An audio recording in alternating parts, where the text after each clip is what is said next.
O Adalberto podia vir para cá, eu sentava aí, aí ficava, Não, mas aí você, ficava melhor. você é o, Não, você, você é o fogo que não, então tem aquela cena ancestral das pessoas se reunirem, agregarem em torno do fogo. O poeta é o fogo e nós estamos reunidos em torno dele. por falar nisso, eu citei ontem num texto que eu mandei para o verso do Hölderlin, que diz que o poeta agarra o fogo sagrado, Sei. envolve em cântico de palavras e entrega ao povo. Bonito isso, né? Bonito. Bom, gente, vamos dar início aqui. Aqui é uma conversa, como disse o poeta Tiago de Mello, entre companheiros. Meus companheiros. E a finalidade aqui é que com essa gravação, com esse vídeo, a gente possa disponibilizar nas redes sociais e tantas pessoas do nosso povo que amam o poeta Tiago de Mello. É interessante que tem viajado pelo Brasil nesses 50, nas atividades alusivas aos 50 anos do golpe militar, e vários oradores digamos, de escolas políticas diferentes, vez ou outra nos seus pronunciamentos, sacam de um verso do Tiago de Mello, alusivo à resistência do nosso povo, né? Então eu começo assim para dizer da vitalidade da poesia do poeta. Isso que me dá muita força. Mais do que esses artigos de críticos, assim, são essas citações de repente. Ontem a liderança do PT, no ato, fechou a intervenção citando... Ontem um orador do PT e uma oradora, no caso a presidente da União Nacional dos Estudantes, a Virgínia Barros, ao homenagear Ernestino Guimarães, cita Tiago de Mello. Então, quer dizer, é uma poesia que chega a essa segunda década do século XXI, na boca do povo, dos seus expoentes, e as pessoas que procuram os seus livros. Ele explicava agora há pouco para nós o porquê que momentaneamente os livros são aí mais de 30 títulos publicados ao longo da vida, né, Tiago? Em breve voltarão aí às prateleiras, mas eu quero aqui fazer assim, como os demais amigos seguem dialogando. Você nos disse lá atrás, faz escuro, mas eu canto. Pois bem, o escuro de alguma forma se foi, veio alguma luz e você continua cantando. O que te move e o que te move cantar sempre? De onde vem essa pertinácia da tua poesia ao longo desse tempo todo? Tomando emprestado aqui um poeta lá das Minas Gerais, uma ave cantadeira, Tiago de Mello, uma ave cantadeira que não cessa de cantar. De onde vem essa pertinácia, essa persistência no canto? Eu dou a resposta que merecem todos vocês e que merece essa casa de Maurício. E ela é banhada pela luz da esperança e aquilo que o Marx chamou, que a gente só pode afirmar quando a gente tem uma comprovação objetiva da realidade, né?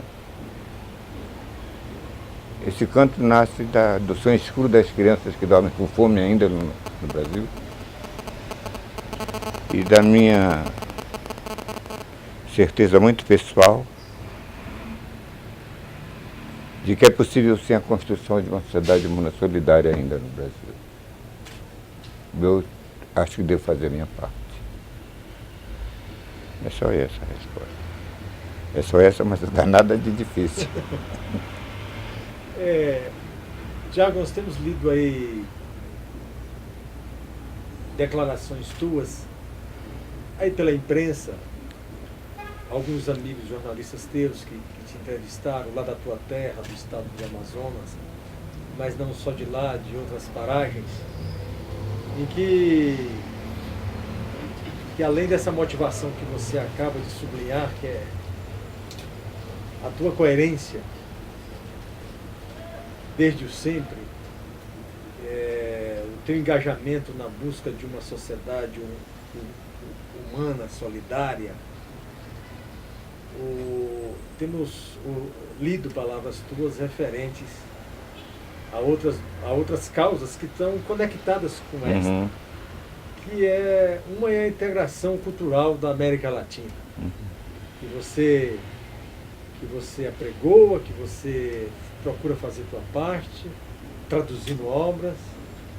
E uma outra questão importante, que é o teu engajamento também desde sempre pela preservação da floresta.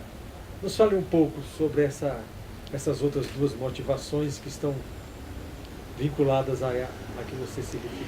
Eu falo e, se parecer em alguns instantes veemência ou ênfase, é porque são temas que pedem essa ênfase, né? A nossa América é um pedaço do mundo que se comunica pouco e que ainda se desconhece bastante. É preciso a gente afirmar isso com esperança, mas dizer a verdade. A Venezuela sabe muito pouco do Uruguai, o México quase não sabe nada da Bolívia, ou sabe aquela coisa que já se transformaram quase ficaram vulgares porque viraram clichês, né? Se fala de Bolívar aqui em Boyacá, ou se fala de O'Higgins no Chile, de Martí, de Cuba, uma coisa assim, mas não se sabe direito, mesmo os companheiros de luta. Nós próprios sabemos pouco do que acontece mesmo na Revolução Cubana, né? Ou do que por motivos dos golpes militares. A beleza de um povo que derruba uma ditadura como essa. Eu tenho muito respeito por São Paulo, porque foi aqui que mais de 2 milhões de brasileiros foram para a Praça da Sé, enquanto nos porões do Planalto se conspirava para que a máquina de reproduzir ditadores do Congresso elegesse o general Meirelles, né?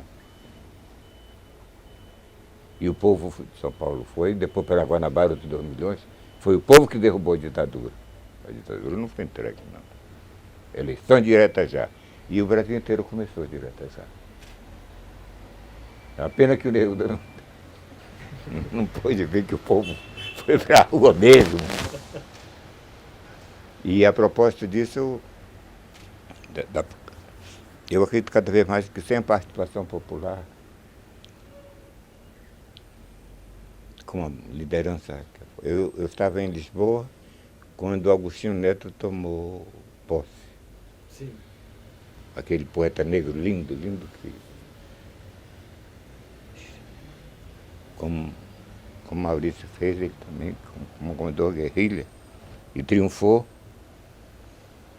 Ele soube que eu estava... Ele pensou que eu estava na Alemanha ainda, mas eu tinha ido para Portugal. Ele mandou me buscar e... Quando foi depois da posse dele, fizeram um cabrito lá no quintal. Ele me chamou e com aquele acento de português africano, ó Tiago, ó Tiago. E ele me disse uma frase que eu não esqueço, cito muito quando eu posso, que eu falo com os moços. A propósito, de fazer um parênteses, o Neruda dizia que haces demasiadas ramas en el árbol de tu conversação, que eu faço muito parênteses. Mas sempre eu sigo, né? Ele chamou para falar do Brasil e disse uma coisa formidável. Quando uma parcela de um povo se conscientiza, sabe as razões por que esse povo está sendo oprimido, a primeira coisa que ele faz é querer se organizar. E se organizar para lutar. Esse povo conscientizado vai crescer e ele é invencível. Pode demorar a luta, mas ele triunfa. essa lição que eu trato de repartir quando eu falo, quando eu canto, quando eu escrevo um poema. Eu quero aproveitar para dizer que, a serviço das duas causas, eu coloco minha vida e minha obra.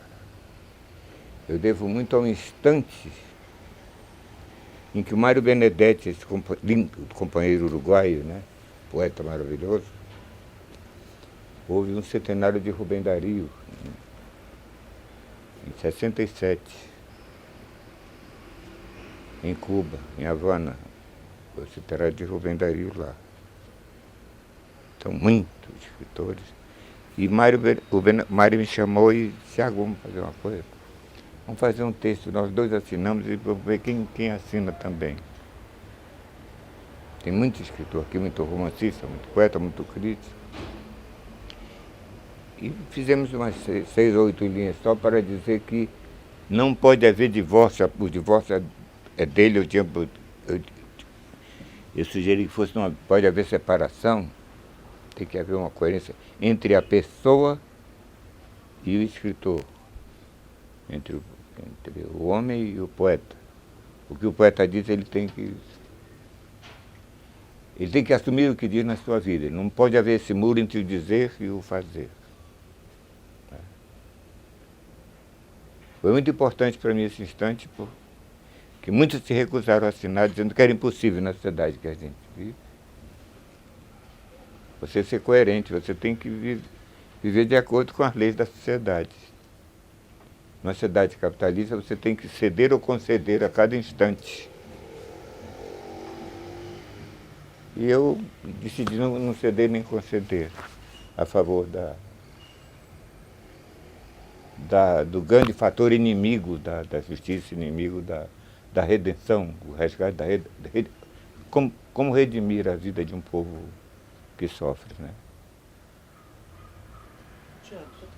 Agora, a integração da América Latina, eu vou resumir com um presente que eu vou te dar hoje, trouxe para ti, que é um trabalho de 12 anos, e que na contracapa tem um verso de Paulo do Neruda, onde ele diz que não conhecia essa virtude minha, que era da perseverança, quando eu publiquei a primeira antologia dele.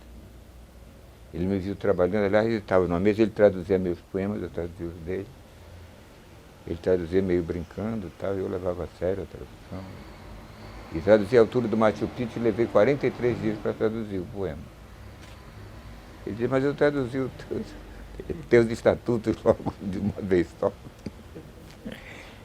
Então eu trabalhei 12 anos para colocar a poesia a serviço da integração cultural da América Latina.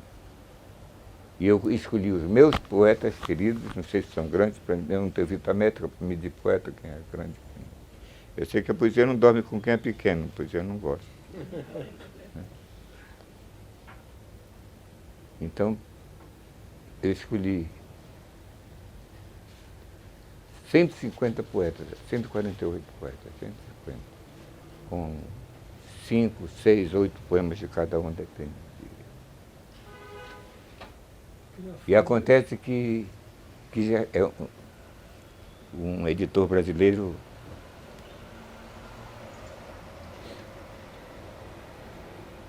que é dono de 11 editoras hoje, né? Ele recusou o livro que já estava quase na hora da impressão, eles fizeram um ibope que não ia vender esse livro porque ia custar mais de R$100 o volume. E eu disse: não faz mal. Ele pediu para devolver, então ele disse: estou pagando o advance, pagando isso, pagando aquilo. Eu paguei tudo, porque minha preocupação era mostrar ao leitor brasileiro como é a vida do povo. Eu escolhi poetas que cantam a vida do seu povo. Pode ser um poema de amor. O povo ama também. Mas aquele poema da resistência, o poema da luta, o poema da esperança, São poemas conscientizadores. A força da poesia é tremendamente conscientizadora. Eu trouxe um exemplar para ti. Muita honra por receber. E vou te dar agora. Gostou da floresta?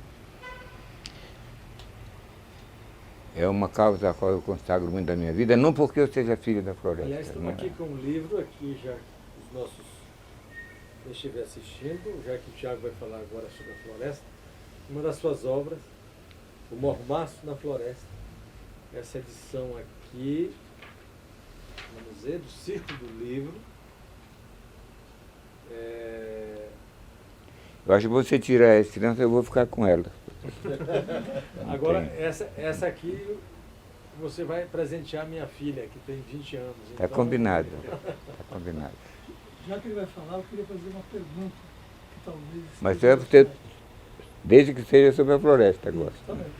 É uma dúvida que eu tenho. A gente acompanha esse trabalho desde que eu me tenho por gente, né?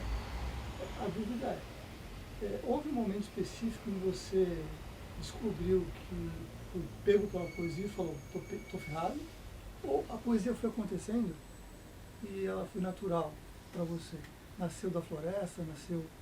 Houve um momento específico ou aconteceu? Eu tenho a convicção de que a poesia é um dom. Ninguém se faz poeta.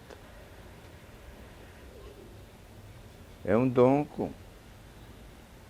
Eu lembro que eu era meio menino ainda, quando com o de Aragão eu fui ver lá no sul da França, o ateliê do Picasso, e ele dizia isso, que ele...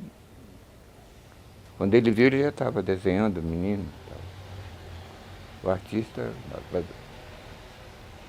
Você pode aprender a desenhar, pode aprender teoria da cor, o escultor pode ter um método. Agora, o poeta... Eu posso dizer que nesse livro que sai agora, meu, que se chama Ajuste de Contas, eu pretendo que...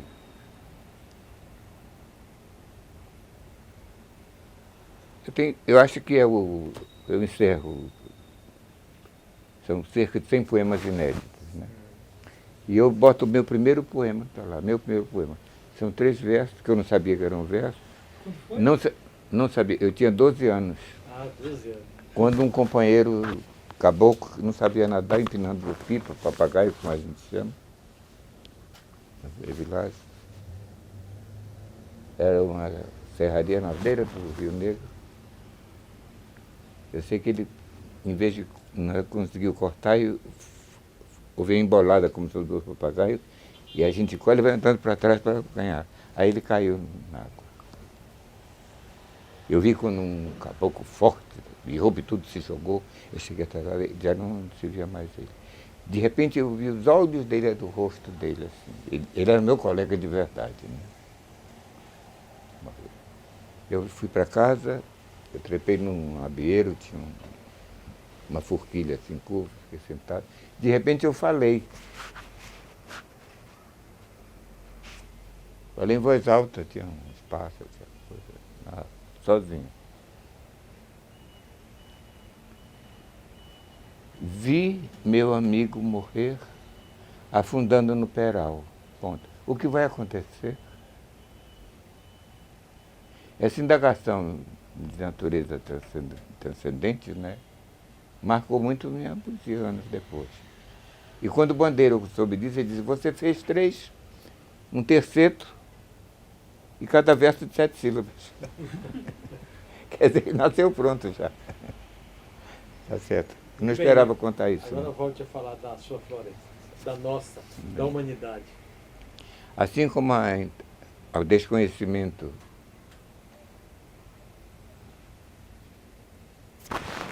da vida dos nossos irmãos da América Latina, né, chamada Hispano-América, chama Nossa América, como chamava o Martí. O Brasil tem um grande desconhecimento do maior manancial de vida que tem o planeta, que é a floresta amazônica. Falam da cobiça internacional da floresta. Ela é pequenina comparada ao benefício que os naturalistas, os biólogos Os cientistas europeus estudaram a floresta, porque nós não estudamos. As próprias lendas, quando me perguntam o que é que eu gosto da literatura brasileira, pergunto logo Machado de Assis. Eu sou machadiano, eu amo Machado. Eu vou voltar ao que falei antes. Ele não era poeta, mas tinha um tal domínio do idioma, esse mulato maravilhoso, nem terminou o curso primário, Machado.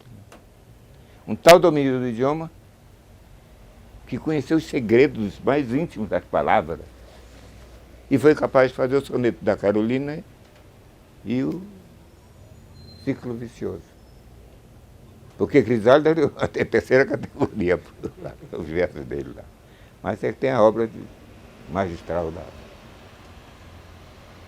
Um ficcionista extraordinário, Machado. Bem.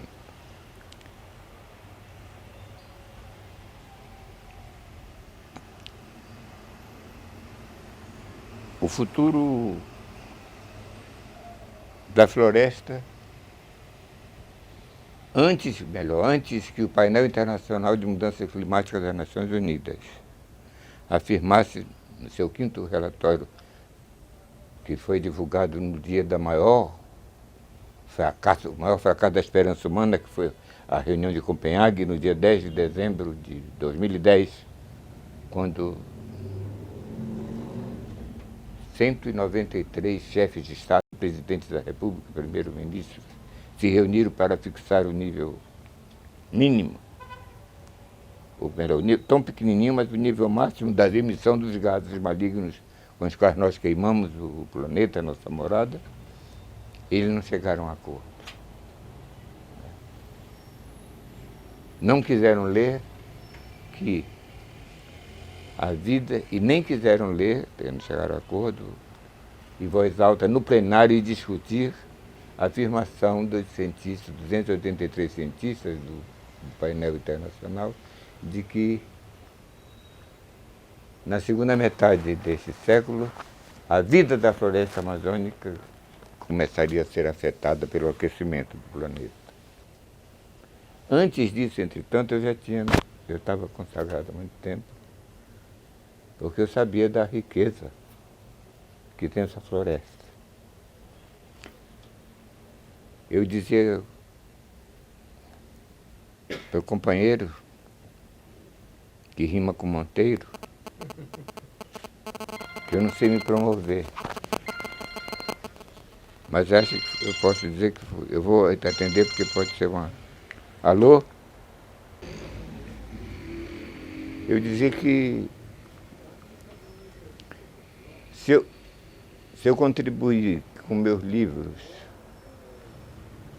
acho que são 6 ou 7 livros só sobre a vida da floresta, as suas lendas, seus mitos, seus milagres, suas grandezas, suas misérias também.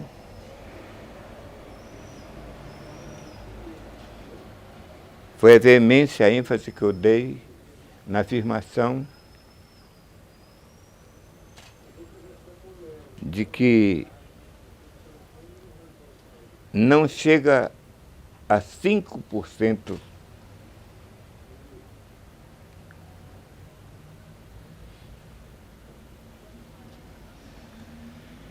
dos bilhões de vegetais que existem na floresta, não chega a 5% aqueles cujos princípios químicos ativos foram estudados pelo Brasil.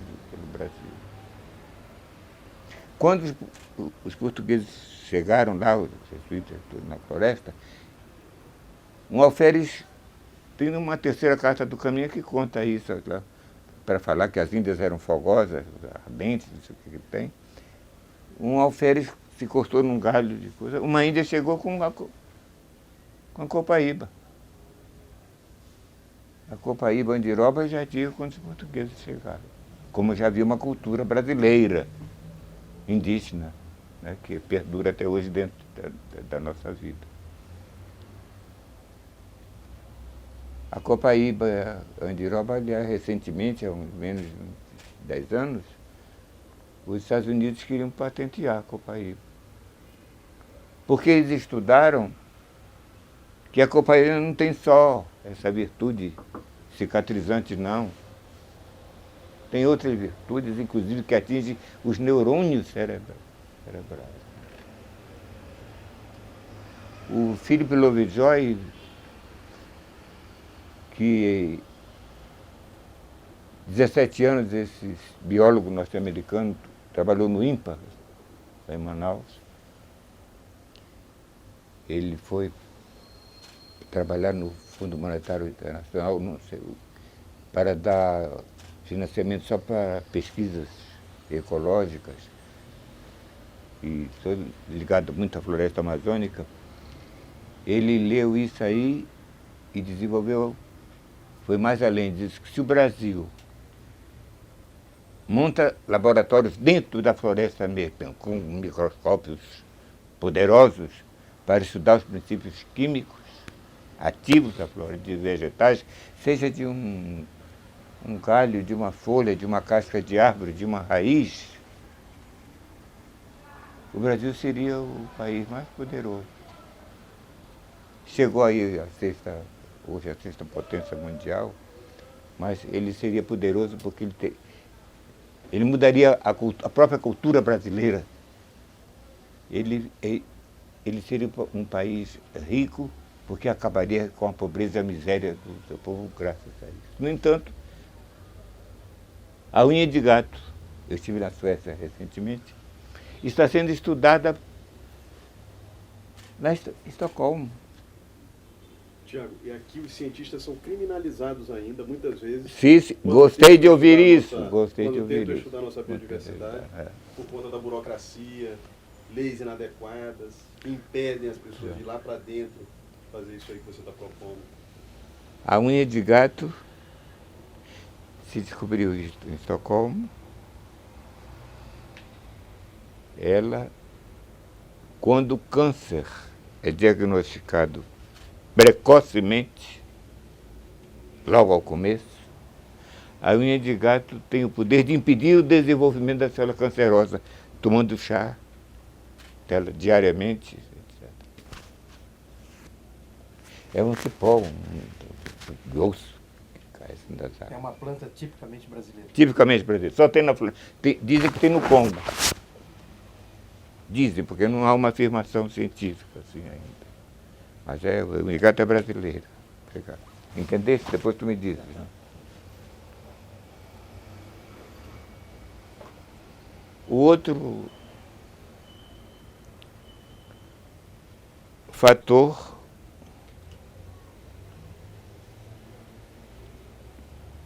mais amargo ainda do que isso assim, que é o desconhecimento, é que o interior da floresta hoje herdou todo o malefício da corrupção, que é uma doença de contágio vertical, né? O Brasil é um país que se inclina perigosamente à perda da ética, né? Uma conversa recentemente com o Garcia Marques, ele esteve já na floresta comigo, lá em Bahia.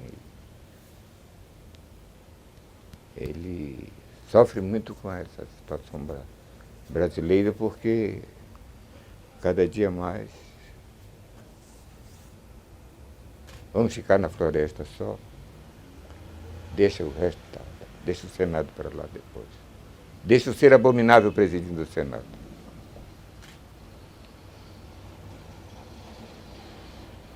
Dentro daquela fonte da seiva que é a floresta e tudo, há crianças que dormem com fome e tomam um chibezinho com farinha e chá de erva cidreira. A prostituição é infantil, não é mais infanto-juvenil.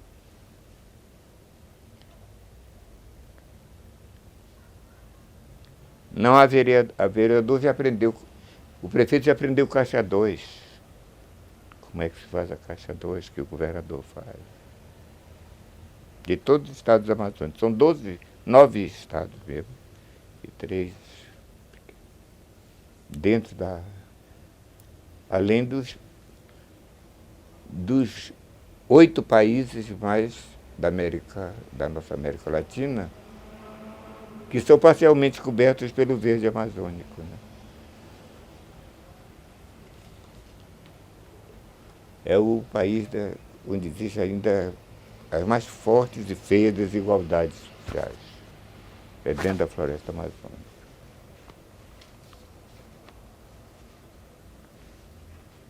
É o lado da ciência e é o lado social. Mas é o lado da beleza também, né? Eu moro nos lugares, eu conheço os 5 continentes, aí me chamam, eu vou para lá, vou para o Japão, vou para cá. E não há lugar mais lindo do que o Rio Andirá. Eu moro numa casa, eu não sei promover, mas o Lúcio Costa me promove. Eu moro numa casa projetada pelo Lúcio de uma maneira muito linda quando eu voltei um ano antes da anistia, né? Me convide que um dia eu vou conhecer sua casa. A casa é sua, querido. A casa é de vocês. Eu fui preso, mas não me machucaram, não. Eu fiquei 1 mês e meio só interrogatório para isso, para aquilo. E quando saiu, organizaram uma entrevista chamada Coletiva, onde eu disse que eu não ia aceitar o oferecimento de Harvard, para eu estudar a história da floresta amazônica, né? Em Portugal queria que eu ficasse. Não. Eu vou estudar a floresta com o povo que vive nela e vive dela. O povo é quem sabe como é a floresta. Vamos Mas o pra lá. senhor foi preso por quê? O senhor foi preso por qual motivo? Qual foi a motivação da prisão?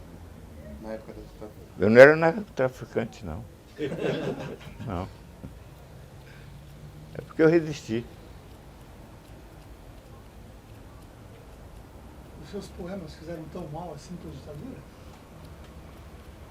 Dizem que sim, escreve aqui.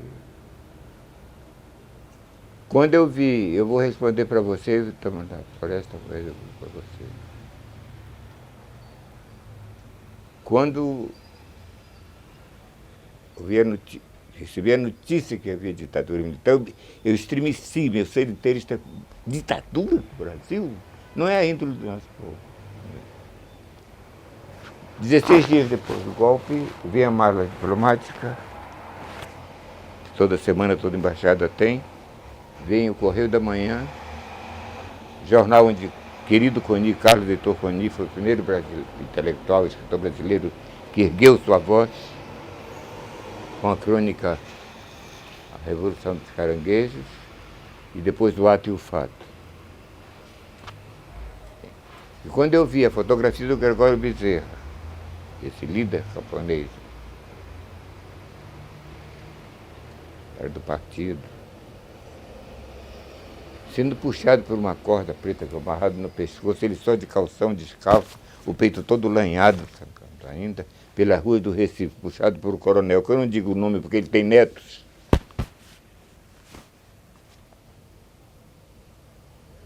Eu digo, não, esse. Aí coincidiu com a publicação, a divulgação nacional do Ato Permanente número 1, ato de... Eu digo, esse país não é o meu, não. Meu povo não é assim, não. A índole do meu povo não é o da Totó. E aí eu veio, já no meio de maio, no começo de maio, a fotografia também no Correio da Manhã, de Astrogildo Pereira, num catre, algemado atrás, ele ali, sereno. E a biblioteca dele toda queimada, foi na véspera queimada, com todas as obras sobre Machado de Assis. E nesse dia, então, eu renunciei, escrevi minha renúncia de meu posto diplomático, e escrevi o Estatuto do Homem de Noite, respondendo os 14 decretos do ato nacional. Aqui, Tiago, eu ia até mostrar para os seus leitores, aqui estamos com um exemplar do Estatuto do Homem. Esse poema que se desgarrou de mim, traduzido para mais de 30 idiomas, ele faz o que quer. Eu não sou mais responsável por ele está por aí. E eu fiquei, foi a Folha de São Paulo, que foi lá me entrevistar, e revelou para mim que os 50 anos da ditadura são 50 anos do Estatuto também, viu? Está tudo misturado, não. Mas foi no mesmo dia, assim. Quando eu vi a tortura, foi institucionalizada a tortura como método de interrogatório de combate. Eu lembro que quando organizamos, depois que eu voltei ao Brasil, fizemos aquela manifestação no Hotel Glória, não é?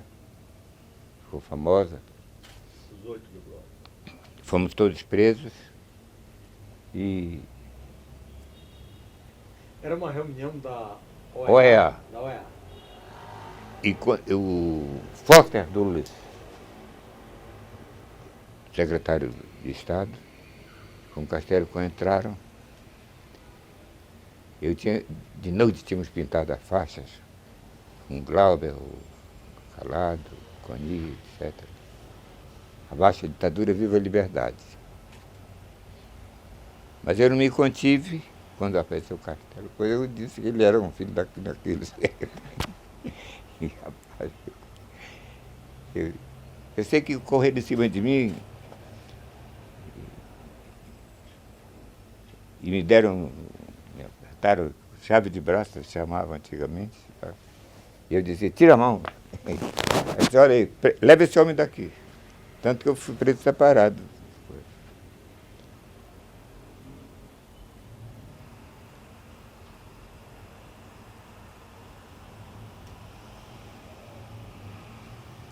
Eu não queria falar. O negócio desse...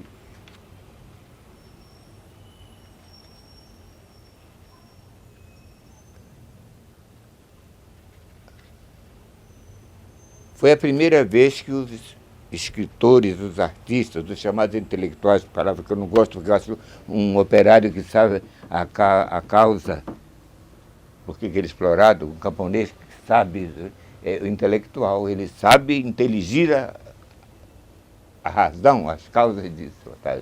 Ele é um intelectual também. Mas chama de intelectual só aquele que sabe escrever. Não.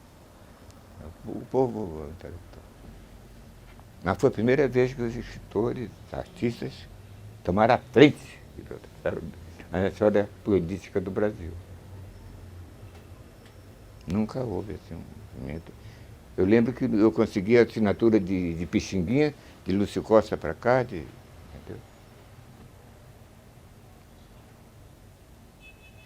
Tiago, eu não sei se você pode falar isso, não sei. Quando você decide, se demite do Itamaraty, um grande poeta, chega a pedir para você não renunciar, né? Ele insiste para que você fique. Você vai contar um pouco as pressões para você ficar, não se demitir, não ir para a oposição à ditadura?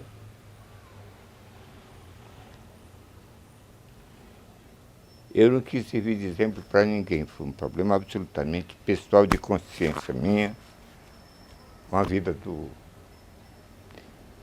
Aliás, um companheiro moço que já partiu. O Tiago parece deputado baiano, ele fala meu povo. Ele fala, eu estou cantando a liberdade em nome do meu povo.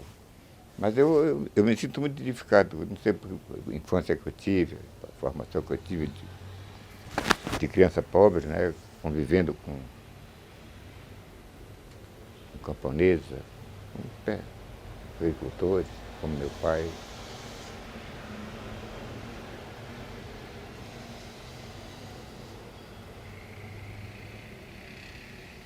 Foi absolutamente pessoal. Agora foi um exemplo luminoso, né? Repercutiu mais, porque a renúncia foi acompanhada do poema esse aqui, Estatuto do Homem, que, como eu digo, não é mais meu.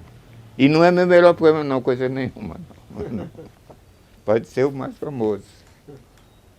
Mas eu tenho outros poemas. Quer dizer que enquanto a ditadura baixava o ato institucional número 1, eu decretei. aí você decretou também os teus artigos nos estatutos. Fica decretado que agora vale a verdade.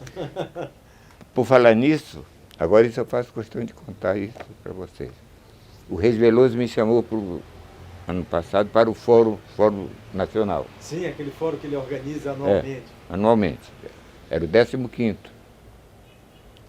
Ele me telefonou lá para a Floresta se eu não podia assistir o fórum e tal. Ele não sabe que eu ia assistir, tem várias designações semânticas, né? Eu assisti o jogo de futebol, assisti o teatro. O médico assiste o paciente. Eu disse, olha, eu assisti o 10º lá, eu estava no Rio, aprendi muito sobre. Eles escolhem 350 brasileiros, né? Desde empregado, cientistas, ministros, gente de favela. Eu sei que eu queria falar disso aqui. Eu acordei em ir, e cheguei em Manaus, tinha um folder enorme. Eu pensava que eu ia só assistir.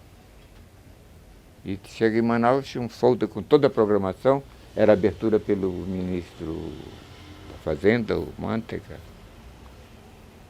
E no final tinha assim, encerramento do fórum. Poeta Tiago, os Estatutos do Homem, antes e agora. Eu telefonei para ele imediatamente, olha, escuta, estava imprimido no 25 mil exemplares para distribuir.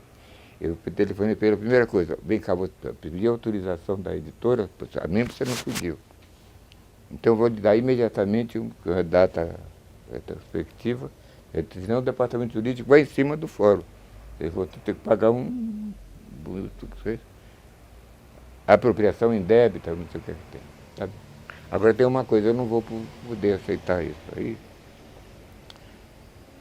Porque antes eu sei por que eu escrevi o poema. Mas agora, o primeiro verso é: fica decretado que agora vale a verdade. Nunca se mentiu tanto no Brasil, como é que eu vou falar dele agora?